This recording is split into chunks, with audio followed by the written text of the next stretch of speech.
on a proof of stake network, if you what you're essentially doing is you're putting your money up against a node that is running consensus, and the reason That's that the right. network is being secured is if that node is dishonest, then your stake that you've basically placed against the node to make sure from a game theory perspective you are being honest, your stake can It's be cut, can be locked. slashed, That's can right. be That's broken right. That's right. That's right. by the consensus protocol. And the most common way of doing this, or the worst thing you can do on a proof of stake network, is double spending. And the way that you double spend is signing the same transaction to two Twice. different outputs, two That's different right. wallets at the same time.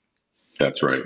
And so, what the few times that it has happened, not to us, to other providers, is, and the thing that, if you're looking to space, you want to, and you care about that, what you should is to do a little due diligence. Is how does the provider prevent that from happening? And leaving aside bad intent, so we'll assume that the providers have good intent.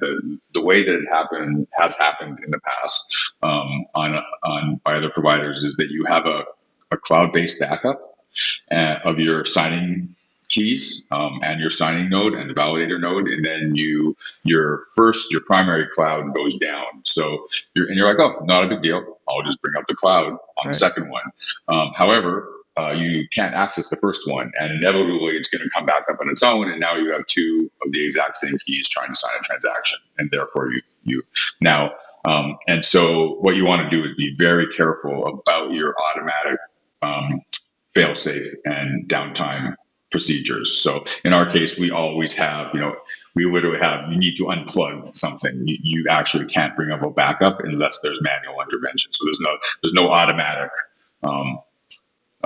recovery on our side. It requires someone to take something offline physically, literally unplug it from the internet, and then bring up the second node as a backup. So basically, your failover is automatic, but then your fail back or your recovery is manual. That's right. That's right.